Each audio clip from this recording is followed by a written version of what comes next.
my name is Richard Rockman. I'm the Biodiversity Coordinator for the Institute for Sustainability, and I'm a graduate student in the Biology Department. Today we're going to be talking about native plants that we have here at the Food Garden, and I'm going to teach you a little bit about how to maybe garden with native plants and why that they're important for the ecosystem. And I'll finish off in telling you more about the Food Garden and the variety of spaces that we have here. In 2010, a collaboration of students, the Institute for Sustainability, staff, and faculty all came together to volunteer to build vegetable beds and to start this space as the Food Garden for CSUN, as an educational space, and to donate fruits and vegetables to local food pantries. But since 2010, it's really expanded. It started about maybe half an acre, and since then it's grown to almost an entire acre of the CSUN campus, where we now have fruit orchards, a pollinator space, and a pine garden as well. When I was a transfer student and I just came to CSUN, one of the big parts that made CSUN the home for me that it is that the Food Garden was here for me. When I needed fresh fruits and vegetables, when I needed to fill those spots that I couldn't necessarily afford in my own diet, I had the Food Garden here that I was able to volunteer at and get the nutrition that I needed to succeed as a student.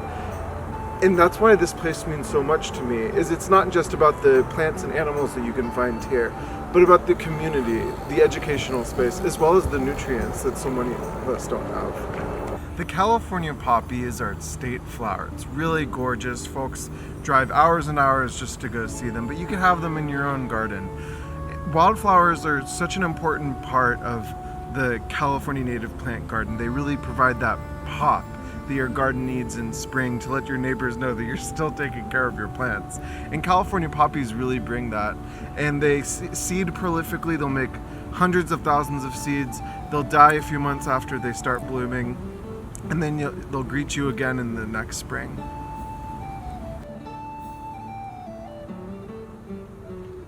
Another group of native plants that you're going to want to have in your garden are native bunch grasses. Now this is a very local, large native bunch grass called wild rye. And it can get, 4, 5, 6 feet tall, but typically it stays a little shorter than that. And we have a few wild rye here, as well as other places in the fruit orchard as well. I love this grass so much. This is our state grass, purple needlegrass, Stipa pulchra, which is so beautiful. This native plant that we have right here and that I got a leaf of in my hand is the really fragrant and aromatic mugwort. It's a wonderful native plant that grows best in kind of moist conditions, shaded conditions. And that's why we have it here in the Food Garden. It's an important medicinal plant that I always suggest people grow. And this is going to be an important subshrub for your native plant garden, a size category that's not quite big enough to be a shrub, and it's much bigger than your normal wildflower or maybe bunch grass. So subshrubs can be an integral part in how you design and plan your native plant garden.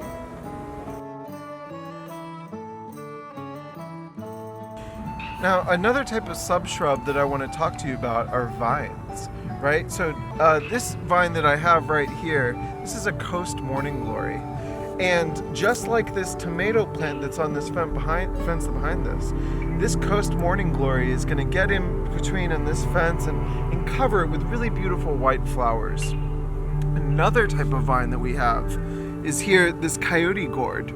Now this native plant is going to more sprawl on the ground, and it's going to create these really beautiful yellow big flowers in these gourds that are just really cool, and you can make as shakers or whatever you want to do.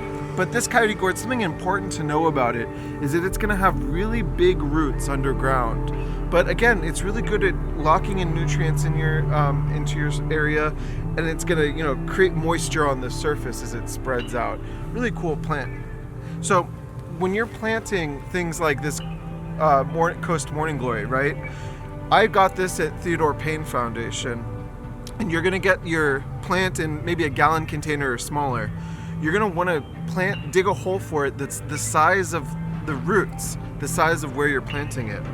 You're gonna want to water that hole, and you're gonna want to fill it with water and let the water drain into the soil.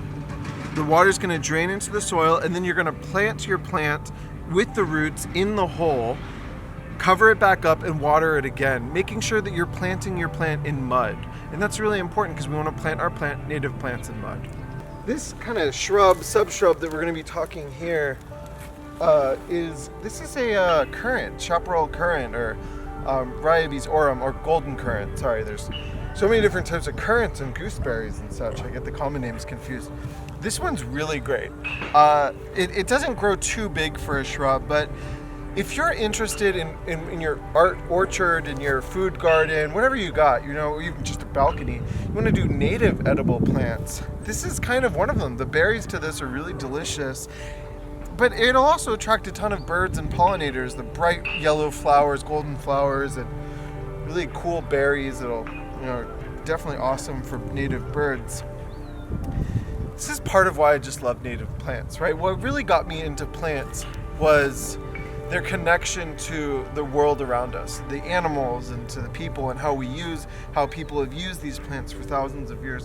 That's really what got me attracted to plants, and they're just such an integral part of our ecosystem, and they're often so ignored. People so often look at a plant and just see like green leaves and stems and whatever, how can they use this plant? But it's so much more complex than that, and I think that complexity really draws me to native plants in general. This shrub that we have right here is a California buckwheat, and it's, as you can see, this one is kind of low growing, and it produces a ton of white flowers that attract a ton of pollinators to your yard. It's native to this region, and it's a wonderful plant. Now, next to it, we have a sage. Now, this particular variety, the Cleveland sage, it's not quite native to specifically Northridge, but a lot of pollinators use it, none the same, and it has this really nice aromatic smell. So if you're looking for kind of more shrubs, right? We talked about subshrubs being smaller, but shrubs being bigger. These are two shrubs that'll be great in your garden. This larger shrub is going to be your Baja fairy duster, and it's a really cool plant that's desert adapted. It has these small leaves that can take a lot of heat, and these bright red flowers that just attract a ton of pollinators. You can see this plant in particular is swarming with bees, and monarch butterflies will come over and get some nectar, as well as Anna's hummingbird. And talk about habitat building and nectar resource. This shrub is really great and doesn't require a lot of water. This plant that we have here is a laurel sumac, and this is a native of Los Angeles. I've even seen it in some of the parking lots around CSUN, and it's a super cool native plant. This shrub will get about 15, maybe 20 feet tall, depending on the individual and stuff. But the cool thing about it is, if you take one of these leaves and crush it up and smell it, it's a really peppery smell, really strong. And it's just a great habitat builder. It'll attract lots of birds and animals that will use the large branches and such for shelter. It's a really cool native plant, and we're definitely excited to have it here in the pine garden, where the nice shade, it'll do well with a lot of the shade here and be able to get big and tall and nice. It's a really cool plant. All along this back line here in the food garden, we have different types of fruit trees. Now, 3 trees that we recently planted that are native are going to be these Mexican elderberry. Now, it's important to remember that when we talk about trees, that we're talking about things that are, usually taller than 10, 15 feet tall. So when you plant a tree in your yard, it's important to know it's really a tree. Now, I say Mexican elderberry, that's the old name for this plant, and it's really similar to the European elderberry that you might be familiar with, that you might buy for cough medicine and such like that. But the scientific name for this plant is kind of confusing, but it's either called the black elderberry or the Mexican elderberry, and sometimes even the blue elderberry, depending on which botanist you ask. But they're all really similar, and it's a really wonderful plant that you're going to want to have in your garden. Behind me here we have the pine garden, and it's covered in what you see, this giant tree here, which is a native tree. This is going to be our Torrey pine, one of the native pines of Southern California. And underneath it is where we have a lot of our new native plants that are kind of small right now, but soon should be pretty big, and most of them are shrubs and subshrubs. this here is the newly planted fruit orchard with native plant cover crop. And what happened was in 2020, in about November, we planted all these donated fruit trees, dozens and dozens of them, that students will be able to grab and eat fruits from. And we used a cover crop of native plants that we got from Samo Fund and Tree People and some native plant growers, and we interspersed them throughout the fruit trees. Now, in the beginning, closest to the sidewalk here, we have wildflowers as well as native bunch grasses. And then behind that, we have a variety of coastal sage scrub and chaparral shrubs and subshrubs. These are native plant communities to Los Angeles and specifically Northridge. So a lot of the things are very much local to this region. And so what the idea of these cover crops is to lock in nutrients, lock in moisture, prevent soil erosion. So these fruit trees can really gain as many nutrients and moisture as well from the soil as possible. And the goal is to not even have to water these native plants, that after we water them for the first year or two, that they're able to sustain themselves and really take care of themselves. Now, the fruit orchard's quite large, as you see. It wraps around the weather station. And we also have an additional portion of the fruit orchard over here underneath this pine tree that's a little drier, a little sandier. And so we have some more scrub species over here too, like the rare Davidson's bush mallow, as well as some coastal goldenrod, which we've been able to find quite around the Northridge campus. It's a really cool native plant. Now, what you plant in your native plant garden, it's really going to depend on what part of Los Angeles you live in, right? If you're in the San Fernando Valley like we are, it's going to be drier conditions, so you're going to want to focus on, subshrubs and perennial bunch grasses. Like we have here, we have this foothill penstemon and this California brittle bush. These plants are adapted to living in really dry conditions. But if you live closer to the coast, like in Palos Verde or Hermosa Beach, then you're going to want things that are more adapted to living in those conditions, where they might have that coastal influence. Things like coast buckwheat, right? That might be a plant that might be good for your yard. Or some Dudleya species that might prefer living in kind of rocky crevices, but with that like coastal influence. Or maybe you live higher up in the mountains, you have more chaparral, right? So you might want things like manzanita, maybe, or a ceanothus in your yard that's really gonna pop with color. So it's important to know what plants are good for the region you live in. That's why websites like Calscape are so good to check out, to see what's local to where you live and what nurseries you can check out to buy those plants. So when you plant your native plants is a really important thing. Despite what you may think, Los Angeles does have 4 seasons, right? And so our rainy season, is going to kind of begin in October, November, when the rains are going to start. And you'll notice that's when the native plant sales start too. So that's when you're going to want to buy your native plants. But before you run out and go buy your native plants, it's really important to know how big those plants are going to get when you're planting your garden. Also, what kind of conditions they like, right? So here, this common vervain is going to stay kind of small. And this plant is going to not really compete with maybe the bigger plant over here, this mule fat.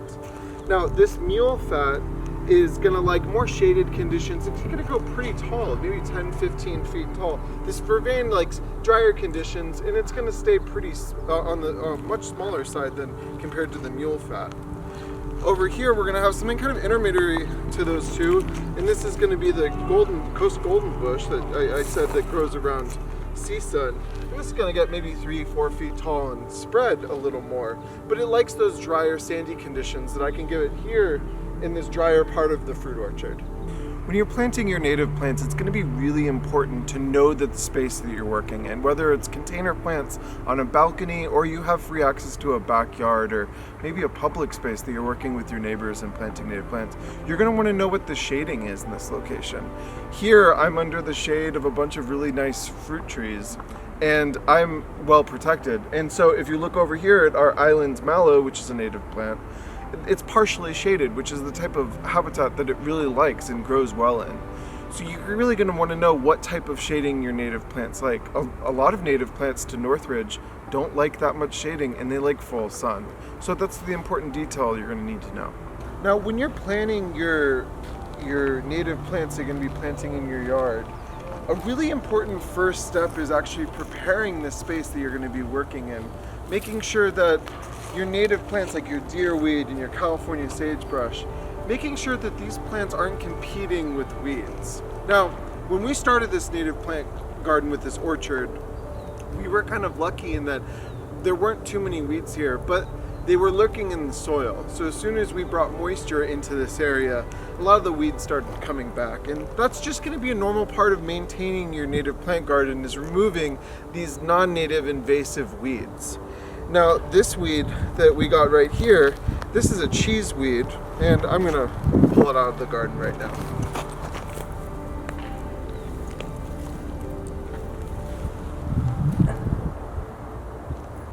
This plant that I'm going to show you is a non-native fruit tree, right? And we have this orchard full of non-native fruit trees, but they're an important part of this landscape in our history. This fruit tree is a pomegranate, and pomegranates are from the Middle East, Asia, and are grown all across the world in places like Europe and North America. And pomegranates are delicious, they're nutritious, they grow really well in Mediterranean-like climates like in Southern California. And just because they're non-native doesn't mean they're not important. Now, in between all these non-native fruit trees in this orchard, we also have these native cover crops, so these native shrubs and subshrubs, right? Like this native plant that we have right here, this is a bladder pod. And bladder pods are adapted to living in areas around Los Angeles. And they really grow well in dry conditions and coastal sage scrub. They're just a great native plant. I want to thank all of you today for coming out here and joining me as I talk about something so dear to my heart, California native plants. And I just want to say, if you start your journey towards having California native plants, maybe to bring more pollinators to your yard, bring more birds to your yard, maybe have predators to help your vegetables along from pests. If you're beginning on this journey, it's going to be a long one, but it's sure to be an exciting one. And I want to be a resource for any of you at Cal State Northridge that want to plant native plants in your yard. So please reach out to me either through the Institute for Sustainability or reach out on my Instagram or iNaturalist profile at A Wandering Ecologist. And again, my name is Richard Rockman, and geez, thanks so much for joining me. I really appreciate it.